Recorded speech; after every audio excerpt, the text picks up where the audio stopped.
Hello, alors je me trouve avec Julien aujourd'hui, tout seul sans son acolyte C'est ça? Jean-Michel, C'est la et toute première fois. Salut Charles.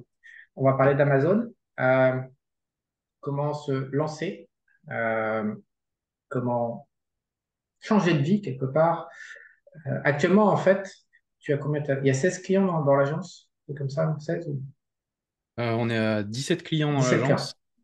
Mm, Alors, ce qui se passe, c'est que c'est des clients professionnels. C'est-à-dire quoi, un client professionnel? C'est un peu par rapport à YouTube, un salarié qui peut regarder, c'est plutôt des entrepreneurs qui sont déjà lancés, qui ont déjà des canaux de distribution, déjà des produits et qui viennent vous voir pour mettre en place un nouveau canal de distribution via Amazon. Pour la plupart des clients, c'est des entreprises qui ont déjà des chiffres d'affaires plus ou moins conséquents mm. et qui ont déjà une base de clients, qui ont déjà une expérience et déjà des entrepreneurs confirmés. Donc, l'image d'agence, c'est un petit peu une image plus professionnelle. Et ceux qui viennent chercher le Ouais. service, c'est des gens qui ont déjà du cash flow, qui peuvent se permettre d'avoir du mentoring. Aujourd'hui, on va parler plus du mec lambda, salarié, qui voudrait changer de vie, qui veut se lancer. Donc, le grand saut est assez compliqué. Généralement, ce que tout le monde fait, c'est que c'était bien pour se faire virer, pour toucher les acédiques pendant un certain nombre de mois. Je ne sais pas comment c'est aujourd'hui, ça change tout le temps, cette histoire-là, mais grosso modo, tout le monde finance soit ses vacances longue durée ou son projet d'entrepreneuriat via les acédiques, chacun le sait. Donc, il y a grosso modo 6 mois, un an pour se mettre sur orbite. Alors, en passant du monde du salariat à vendeur sur Amazon FBA, c'est quand même un sacré parcours. Et je crois que la première étape, et c'est un update que tu vas faire pour la formation Amazon FBA Université, c'est un update pour 2024. La première étape, c'est savoir quoi vendre, quel produit trouver qui va permettre de se lancer. Alors, j'ai un peu envie de te poser une question de merde. Est-ce qu'il y a des produits magiques ou est-ce que tous les produits sont plus ou moins difficiles? Ouais. Est-ce qu'il y a des produits faciles? Est-ce qu'il y en a qui ont de la chance qui tombent sur les produits faciles, à ton avis? Quelle Non. stratégie tu conseilles de chercher le produit magique et de se planter, de croire au rêve ou d'aller chercher d'avoir tout un process solide qui permet de garantir, sans avoir de l'exception, mais qui permet de garantir un lancement plus contrôlé, plus sûr, quoi. Qu'est-ce que tu te positionnes comment par rapport à ça? Parce il y a une partie casino, quoi. Le premier produit, ça a Voilà, marché, ça n'a c'est pas ça. marché. Comment tu vois la situation? Alors déjà, on entend beaucoup parler des outils d'analyse produits. Il y a beaucoup de personnes qui parlent d'Helium 10, de Jungle Scout, qui vont permettre justement d'analyser la data des niches produits.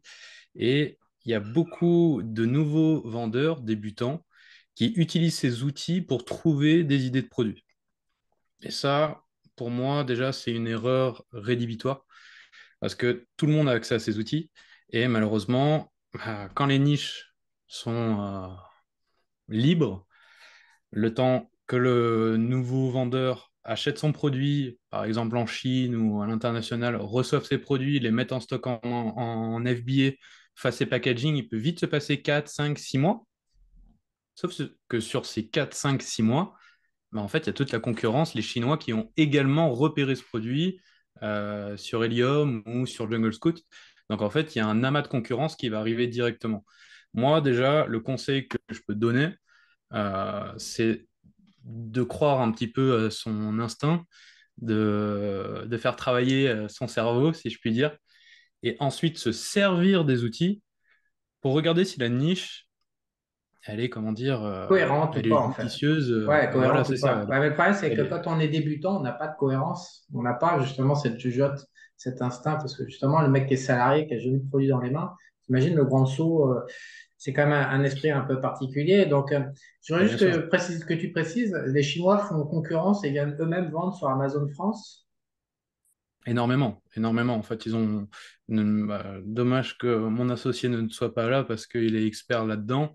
Mais il y a énormément de sociétés écrans chinoises qui créent des sociétés offshore pour vendre en Europe et créer des simili sociétés fantômes.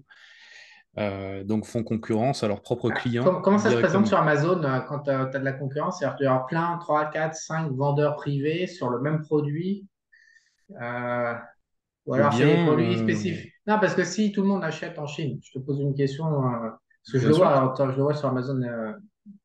.com aux États-Unis, mais par moment, bah, là, ça arrive encore la semaine dernière, je cherchais une tente, une grande tente avec une structure gonflable. Et grosso modo, c'est quasiment, ce sont les mêmes produits vendus par deux vendeurs différents. Et C'est là, ça. tu dis, il peut arriver qu'il y ait 5, 6 vendeurs différents, mais tu reconnais le même produit, plus ou moins. Alors, le mec, il a fait une Mais micro-variation. voilà, c'est ça, le mec met juste sa marque dessus. Ouais. Alors, l'avantage de mettre sa marque sur le produit, c'est que ça permet de le verrouiller. Ça permet de pas avoir d'autres vendeurs, à moins que tu fais de la vente B2B et que tu aies des revendeurs, mais ça permet bien de bloquer son produit et de pouvoir esquiver, si je puis dire, l'océan rouge de la guerre des prix. C'est-à-dire que demain, il y a, j'en sais rien, cette clé USB d'une marque X ou Y qui est vendue. Là, il se peut qu'il y ait 20 revendeurs sur la même clé USB. Et là, par contre, c'est la guerre des prix. Et donc, c'est la guerre de la boîte d'achat. La boîte d'achat, c'est le gros bouton qui te permet de passer devant tout le monde et bah, au client d'acheter le plus rapidement possible.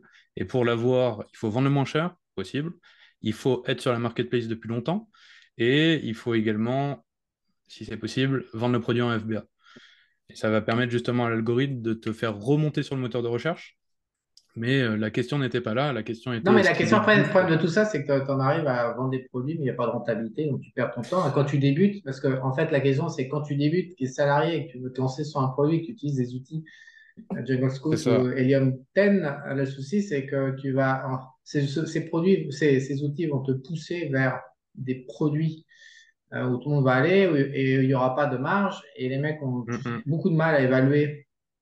Moi, ce que je remarque sur les clients, c'est vraiment pas que dans la finance, c'est dans tout, dans les choix de vie.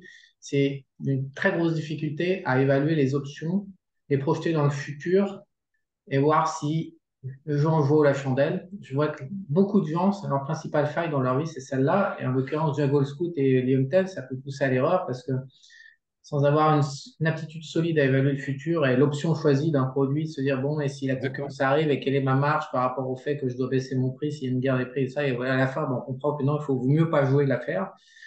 Ça, c'est un raisonnement qui est très compliqué pour la majorité, surtout pour des gens qui sont salariés, qui ont pas, quand même, qui ont pas l'expérience du business et donc qui ont l'habitude à ce que le mec du dessus fasse justement ce travail d'évaluation et de Ouais, c'est choix. ça. C'est ce que je veux dire, c'est que c'est important le message que tu donnes qui est faites vraiment gaffe parce que ça peut. Il y a des témoignages. Mhm. Enfin, derrière les. Parce que sur Ah Amazon, bah nous, par l'expérience même, hein, par l'expérience, et c'est même le premier client qu'on a eu avec Jean-Michel, il avait des super produits. Euh, il faisait de l'achat-revente, hein. Donc il n'avait pas son private label, il n'avait pas sa propre marque, et pour lui c'était un jeu. Donc l'idée c'était d'être le numéro un sur chaque prix de produit, vraiment avoir la boîte d'achat partout. Sauf qu'en fait il s'est rendu compte bah, qu'il donnait le produit, mais avec le produit par rapport au tableur de rentabilité qu'on lui a fait, après, on n'est pas expert comptable, hein, mais des tableurs approximatifs et même quand même proches de la réalité, on se rendait compte qu'il qu'il donnait au client, en plus du produit, un billet de 5 euros en moyenne au client en plus. C'est-à-dire qu'il perdait de l'argent. Et quand on l'a récupéré, bah, c'était vraiment quelque chose qu'il fallait assainir. Et effectivement, le message que j'ai à donner aux débutants, c'est bien beau hein, de trouver un produit gagnant, etc.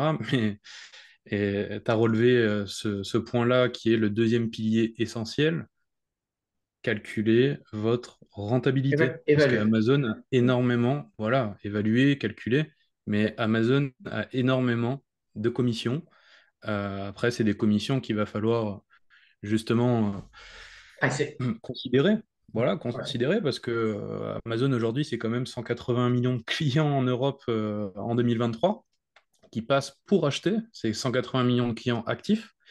Et donc, il n'y a pas vraiment besoin de. Bon, quand on débute, c'est bien de faire de la publicité pour avoir quelques avis. Mais après, les clients viennent à vous tout seuls. Donc, c'est beaucoup plus simple que de lancer un site internet et de faire des stratégies UGC, faire des publicités, etc. Mais Et par autre contre, chose, c'est bah, un coût. C'est-à-dire qu'Amazon le charge, c'est un coût avec ce que tu es en train de dire. Et donc, il faut c'est absolument ça. savoir évaluer ce coût-prix par zone pour censer. Le souci aussi, je vais te dire, c'est que Mhm. sur YouTube, il y a énormément de vidéos racoleuses sur sur les chiffres d'affaires, justement, on a l'impression que c'est facile de se lancer via des témoignages divers et variés, qui en plus, on peut se demander s'ils sont toujours vrais. Et donc, quand on est débutant, bah non, mais quand on est débutant, enfin, il y a plein de pièges en fait. Il y a plein de, C'est ça. ça biffe de tous les côtés. C'est comme une Bah, nana t'as trouvé super vite, hein, habillée, super bien maquillée. Le lendemain c'est matin, ça. quand on a enlevé tout l'attirail, tout le maquillage et qu'on est à nu, là, tout d'un coup, on se dit merde, le produit, c'est peut-être la même histoire, mais il faut faire vraiment attention. C'est un coup de gorge. C'est Hein. ça. Aujourd'hui, la réalité économique est un. Et si c'était facile, tout le monde serait dessus et il y aurait beaucoup de compétition. Donc, j'en reviens à ma phrase initiale. D'autant que c'est un update que tu vas faire pour janvier 2024, qui est comment on se lance en trouvant un bon produit, comment si on ne prend pas Juggle Scout et Alien Theme, il y a un process, il y a, voilà, au-delà de dire Voilà. qu'il y a besoin d'une En tête fait, et d'expérience, la personne qui n'a pas de tête et d'expérience, c'est sa première mhm. expérience. Comment, il y a moyen En fait, d'y c'est arriver. ça. C'est que l'idée, c'est d'expliquer toute la mécanique sans dire n'utilisez pas les outils, parce que les outils sont là quand même pour rassurer Les un choix. potentiel produit, un choix. Merci Charles. Et voilà, j'explique tout le mindset à avoir, en tout cas le mien, qui m'est propre, qui a marché jusqu'à aujourd'hui et qui marche également pour mes clients qui sont déjà bien en place sur Amazon. Et après, voilà, faut pas se faire de rêve, hein. Il y a aussi également tout cet état d'esprit de quand on est débutant, souvent on imagine faire des millions, devenir riche, sauf que tu as la possibilité de... Qu'est-ce que tu fais, Charles? Non, mais j'entends un bateau en train d'hurler. Est-ce que je suis au bord de l'eau? Ah, mais c'est Emile qui vient de rentrer. Excuse-moi, je me dis merde, c'est quoi ce bruit? Ok. Ça passe par-dessus le casque et tout. Je me suis dit, qu'est-ce qui se passe là? Ah, Qu'est-ce ouais, qui se ouais, moi passe au aussi. Venise? Ah, ouais. Ah, je sais pas si on entend, mais je sais pas si c'est en train de branler, mais voilà. Bref, je suis désolé. Non, non, t'inquiète pas. Bah, du coup, j'en étais là. Pour revenir où j'en étais, c'est le mindset, la mécanique, c'est ne pas se servir des outils, comme je disais tout à l'heure, pour trouver des idées, mais trouver des idées, puis se servir des outils pour C'est déterminer son validé. choix. Alors, Les- comment on trouve des idées? C'est ok, très Ah, il bien y a plein. compris. Bah, ça, il va falloir regarder mon nouveau module qui va sortir en Non, janvier. mais dis-nous, parle-nous un petit peu qu'est-ce Bien qu'il y a, sûr. comment on trouve un process, qu'est-ce Bah, que. il y a énormément. Si jamais on reste dans la vraie vie, tu peux aller faire des salons, tu peux aller dans des magasins spécialisés qui ont des petites niches, essayer de prendre au plus simple à l'ancienne un petit bloc-notes ou nouvelle génération, tu vas dans tes notes d'iPhone ou de Samsung et tu notes tout ce qui se passe par la tête, tous les petits produits que tu vois, les petites niches. Après, tu peux utiliser Pinterest, tu peux utiliser Kickstarter, qui est un petit peu des plateformes qui viennent, comment dire, investir dans des produits, les financer. Et ça Donc, va tu as te toute permettre une collecte justement de d'informations, voir. mais à un moment, et puis après, le mec, il faut aussi qu'il aime bien il faut qu'il sente aussi, il faut qu'il soit compatible avec sa Il personnalité. faut, il faut, il faut voilà, qu'il y ait un minimum de cohérence. Et pareil, tu vas pas, j'en sais rien, vendre des tasers à côté des pots de miel de mamie, tu vois. Faut qu'il y ait aussi une cohérence quand tu trouves des produits et que tu arrives à développer dans ta tête une sorte de catalogue pour raconter une histoire. En tout cas, c'est un petit peu tout ce que j'explique là-dedans. Et pour revenir sur cet état d'esprit, tu as beaucoup de débutants qui pensent que se mettre sur Amazon, c'est devenir riche. C'est là où j'en étais tout à l'heure. Sauf que tu en as d'autres qui sont un peu plus les pieds sur terre, qui sont salariés, qui ont un 35 heures, qui ont déjà peu de temps libre. Euh, Derrière, peut-être déjà la première marche, c'est de développer un petit revenu complémentaire. La seconde marche, c'est d'investir un peu plus et de peut-être essayer d'aller chercher la liberté financière. Et la troisième marche, mais qui demande un fort investissement, pardon, là, c'est de constituer des équipes, une team, et là, tout exploser. Attention, on va rester réel, on va pas faire le vendeur de rêve, ni tout de strass et de paillettes, comme on dit. Amazon, c'est une porte commerciale. C'est-à-dire que, il y en a d'autres. Il y a les réseaux sociaux, les stratégies d'influence, donc les stratégies d'UGC que j'expliquais tout à l'heure, la création d'un site internet. Bref, dans l'idée, quand on développe une marque, il faut savoir qu'il faut raconter son histoire à tout le monde et au plus de personnes qu'on peut. Et c'est notamment pour ça que les entrepreneurs font appel à nos services. parce que ça leur permet de nous avoir dans leurs équipes en Done for You. On fait vraiment beaucoup à leur place. Et bah, ça leur permet justement d'avoir une ouverture de porte commerciale sur Amazon qui est quand même opaque, qui est quand même technique, et le seller central est assez complexe, notamment pour l'appréhender. Et bah, derrière, ça leur permet voilà, Pour quelqu'un qui d'élargir débute, le problème, c'est qu'il ne peut leur pas se payer visibilité. tes services quand il débute. Et donc, la réponse que tu fais, c'est calme-toi, mon gars, calme-toi, donne-toi du temps, vois à C'est long ça, terme. exactement. Ça se fait pas. Le problème, c'est qu'on a l'impression de. Mais c'est un peu la même chose que la conversation que j'ai eue hier avec Eric pour le trading. C'est-à-dire, il y a un tel niveau de bourrage de crâne pour vendre des produits et des services qu'on leur dit bah, on va te solutionner ton problème Bah, super facile et ça bipe de tous les côtés qu'au bout d'un moment on a une mauvaise évaluation de la réalité, que ce soit les enjeux dans le trading, que ce soit les enjeux pour devenir indépendant et vendeur sur Amazon. mm, mm. C'est un long process, c'est un très long process. Et C'est ça, c'est de l'investissement. Donc, je pourrais le dire truc à tout c'est le monde, que tu as envie que arrête ton ton client job. réussisse, alors que la plupart des gens sur YouTube ont juste envie de vendre, prendre un ticket et vendre, et la réussite du client n'intéresse pas grand monde, mais ici, on aime bien que les gens ils y arrivent et en fait, c'est dur. Bah, moi, Quand on débute en tant que salarié, c'est dur de faire la ça, transition. pour ma propre expérience, quand j'ai démarré à 19 ans, en total autodidacte, et j'avais Jean-Mi comme mentor, qui est maintenant mon associé, du coup, j'ai mis 2 ans.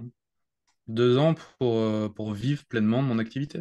Et avec 3 000 € de capital, et en réinvestissant, réinvestissant, réinvestissant, en faisant un effet boule de neige. Et bah, petit à petit, voilà, ça s'est lancé.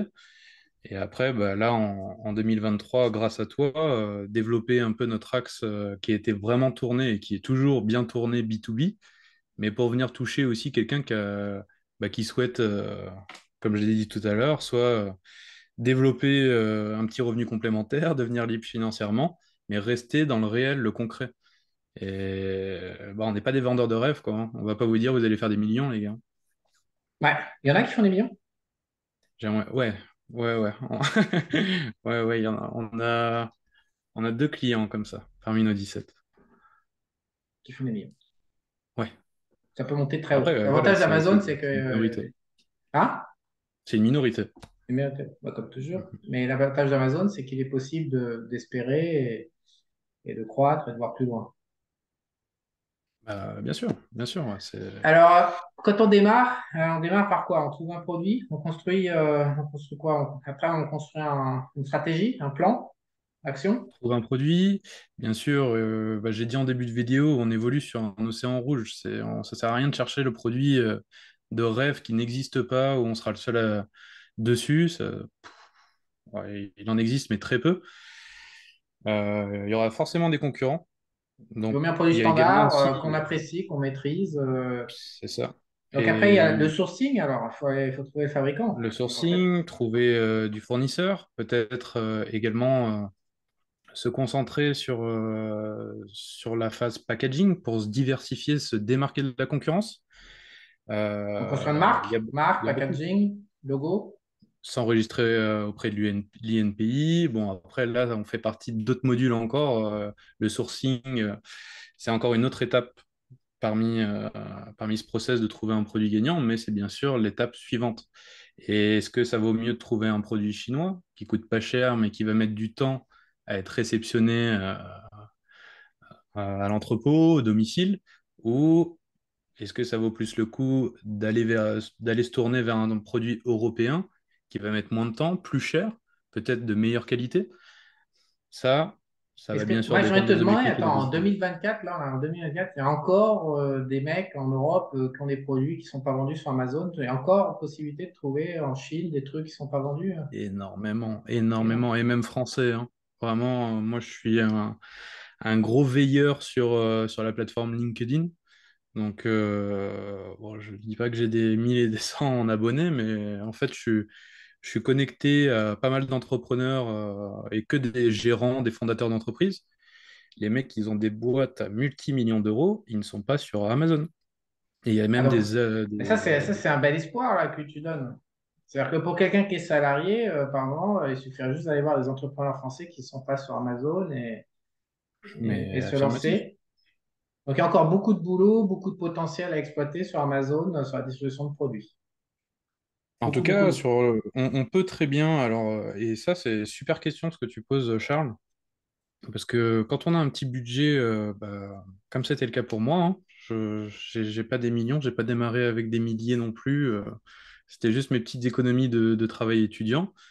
Bah, on peut pas se permettre de créer une marque, parce qu'une marque de suite, c'est 5, 10, 40, 50 000 euros, si jamais on fait un gros produit. On essaie de s'orienter plutôt sur de l'achat-revente.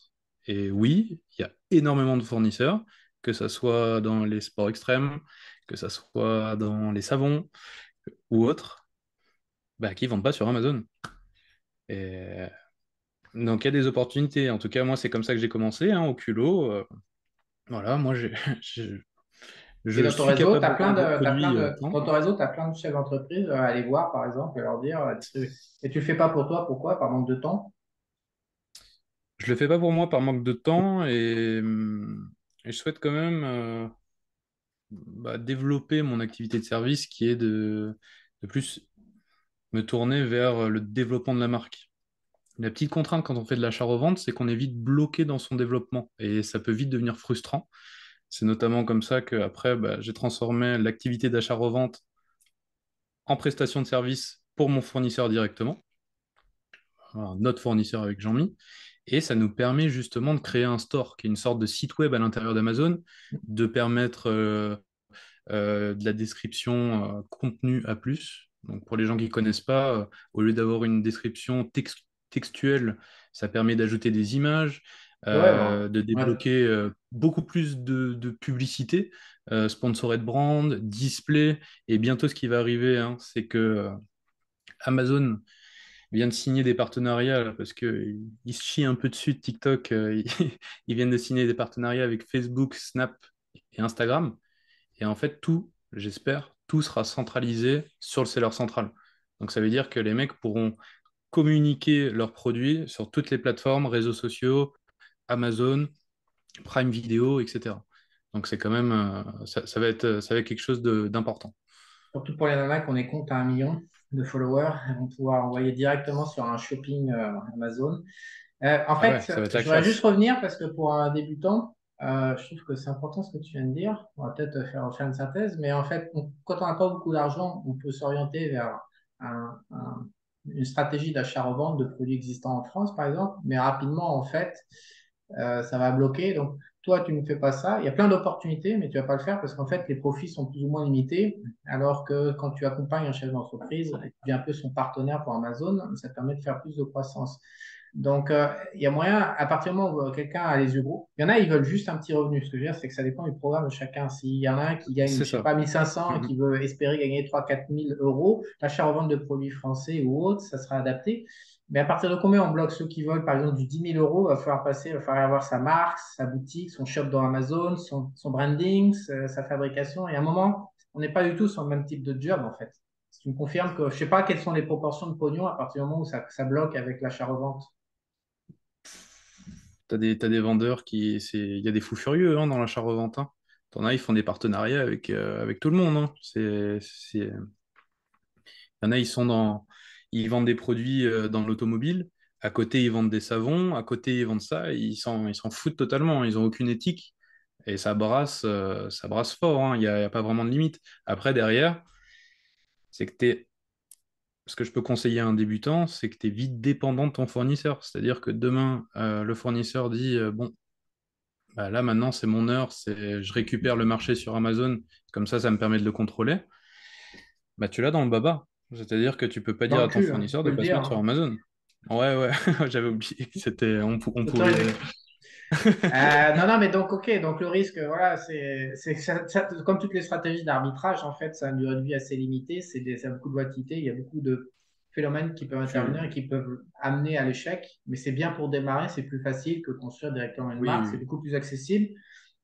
C'est bien aussi pour apprendre le job, se former sur le tas, mais il faut quand Ouais, même comprendre que voilà, c'est pas super pérenne, super durable et que tout dépend de son état exactement. d'esprit. Et c'est pas non plus c'est compliqué la plupart du temps, ce sera pas un super tremplin pour gagner gros, ce sera bien pour faire de l'arbitrage, se faire des revenus complémentaires. Mais il y a un Oui, voilà, effort de après, stratégie à faire, de Mhm. solidification si après on veut devenir, voilà, si on veut entre 5 et 10 000 par mois, voire Oui, à un oui. horizon de 5 ans, 10 ans avec un truc plus solide. Là, il y a un vrai travail d'entrepreneuriat à faire, de création de gamme, de Mhm. création de gestion des fournisseurs, etc., etc. Tu me confirmes tout ça. En plus, pour rebondir là-dessus, le fait est de commencer par de l'achat-revente sur une gamme, ça te permet aussi de tester si bah, le produit que tu souhaitais faire potentiellement, bah, c'est une niche ou pas, concrètement, dans la réalité.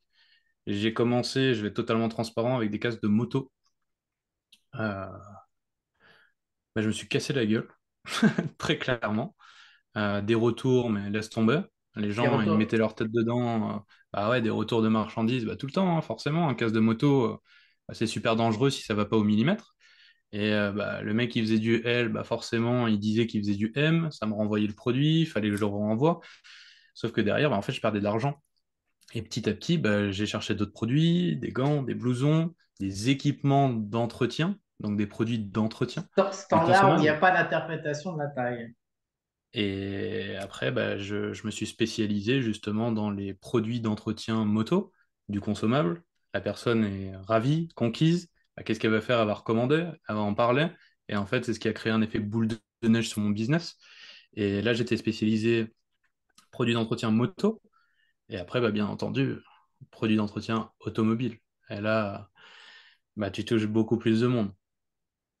C'est un mass market. Et qu'est-ce que tu C'est ça. penses aussi, parce qu'on se reçoit souvent la question chez Esprit Argent, imaginons que tu montes un business, il tourne, et tu proposes à la revente pour un investisseur. Les expériences qui ont été faites sont pas super concluantes aux États-Unis. Ils ont essayé de monétiser quelque part, de tokeniser un petit peu l'activité d'Amazon Seller pour revendre à des investisseurs. Euh, Qu'est-ce que tu penses de ça? Tu penses que c'est transmissible un business Amazon ou ça reste fondamentalement intrinsèquement compliqué à revendre et à donner à une autre personne? Tu penses qu'il vaut mieux démarrer de zéro? Est-ce que tu penses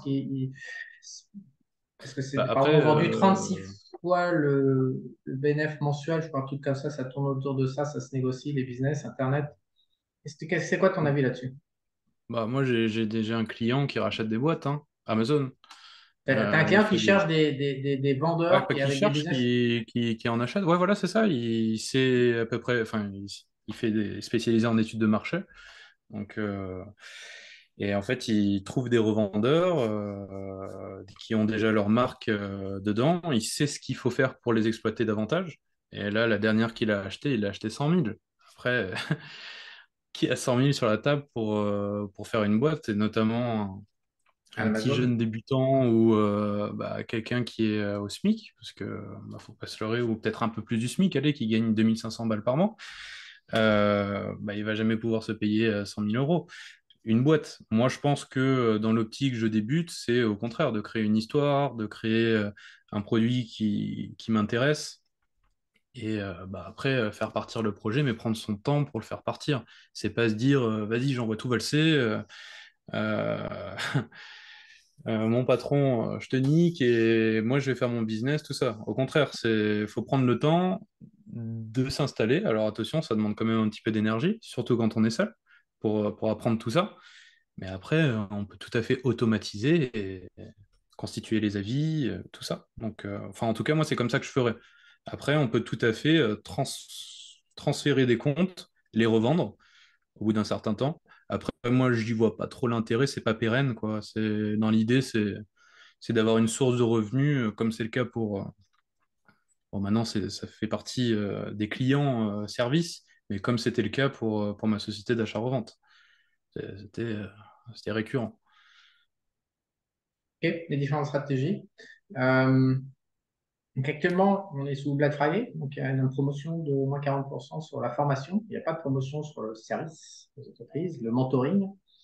Ouais. Et sur donc il y a eu deux, trois clients qui sont arrivés là récemment et moins 40% sur la formation avec un nouveau module que tu updates, encore une fois, sur un process duplicable, sérieux, sans paillettes, pour se lancer, pour identifier un nouveau produit.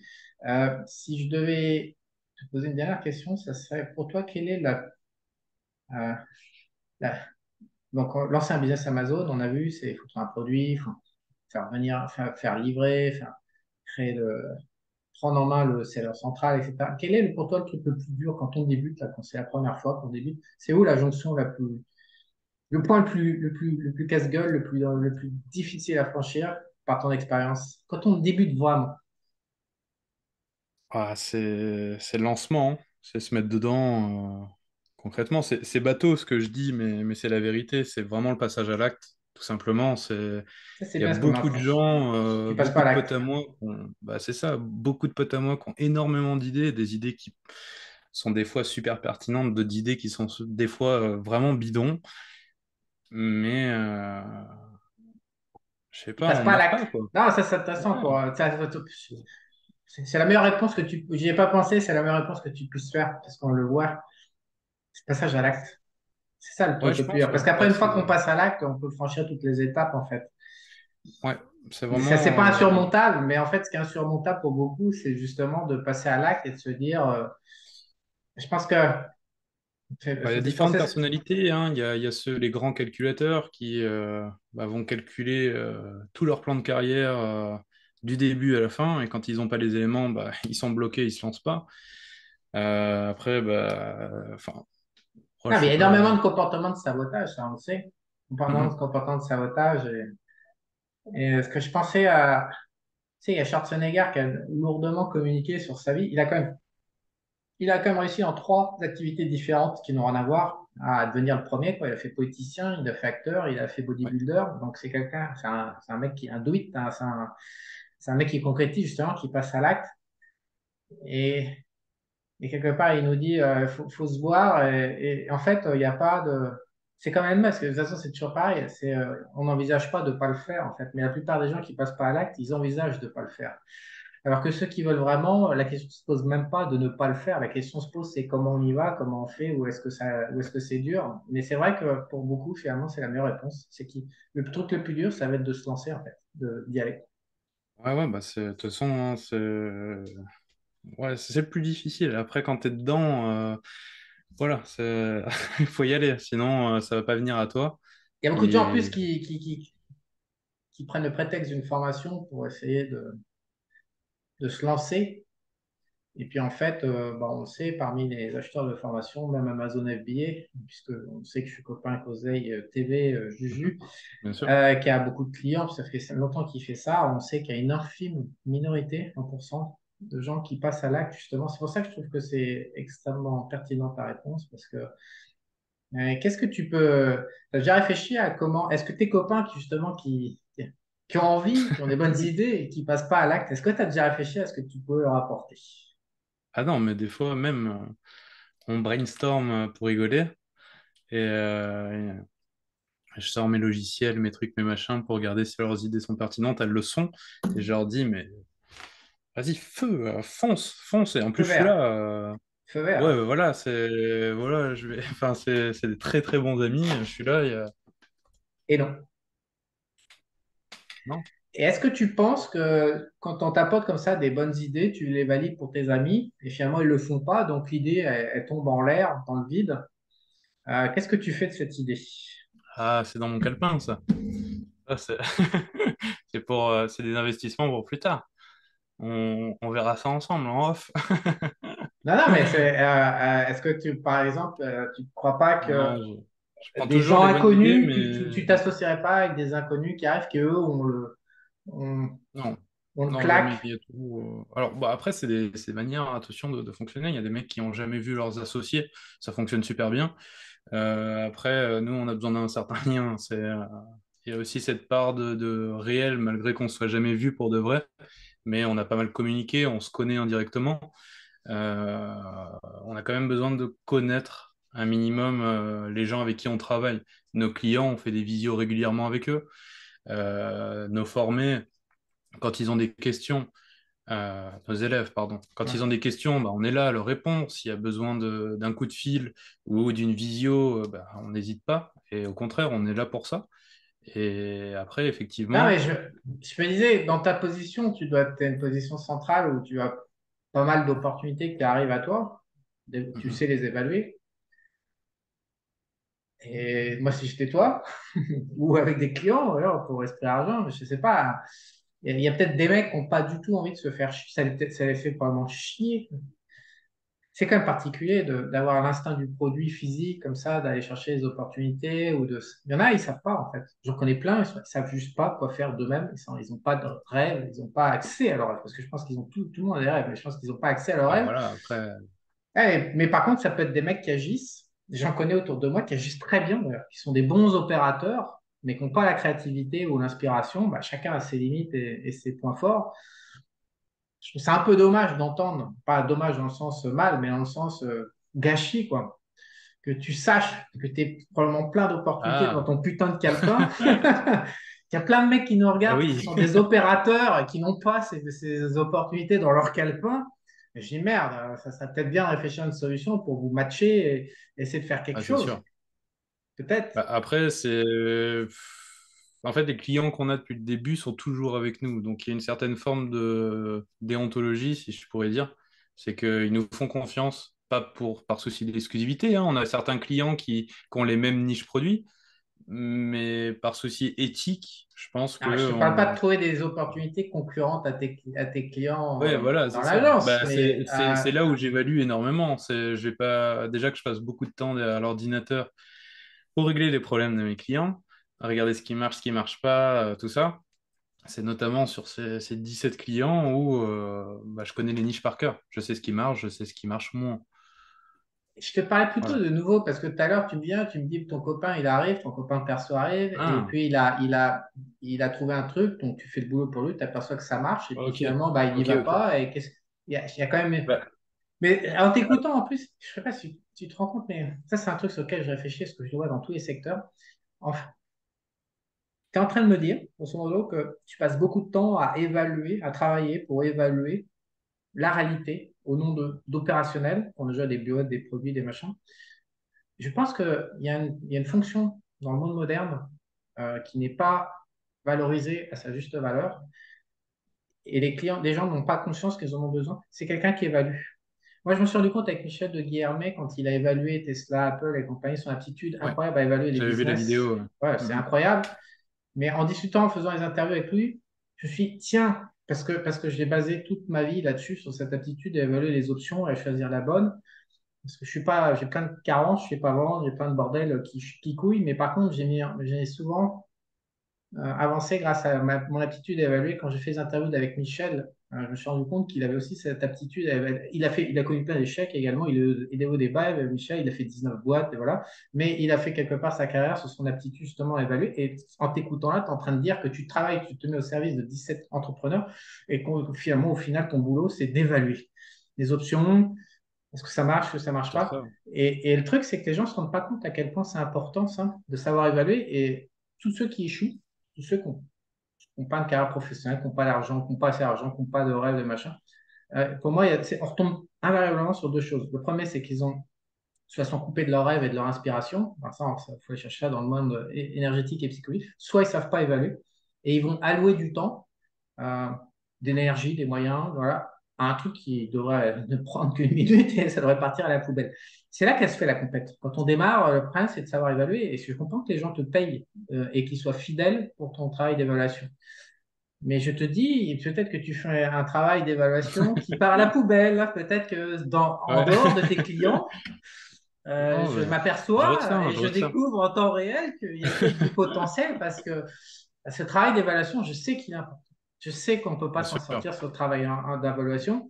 Donc, si tu as des gens qui t'apportent des trucs et que finalement ça part à poubelle, est-ce que le mec, c'est pas un opérationnel?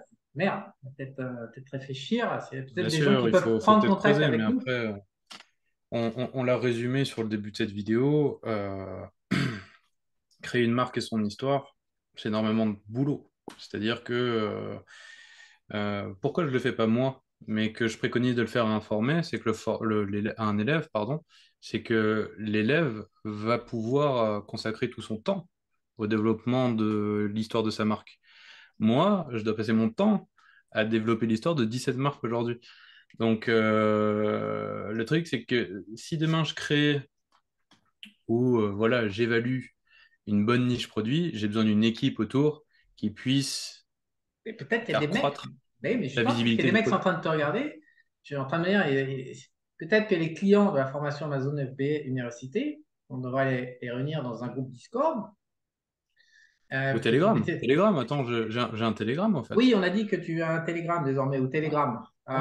Un Donc, Telegram dans lequel il y a plus d'une centaine de personnes c'est ça, on est 111, 112, je crois. Et bah, s'il y a des questions ou quoi, ou Non, bah pas les pareil, questions quoi. Non, non, non, non. S'il y a des compétences pour de mecs opérationnels qui n'ont pas les produits, peut-être que ça serait bien de concrétiser des projets.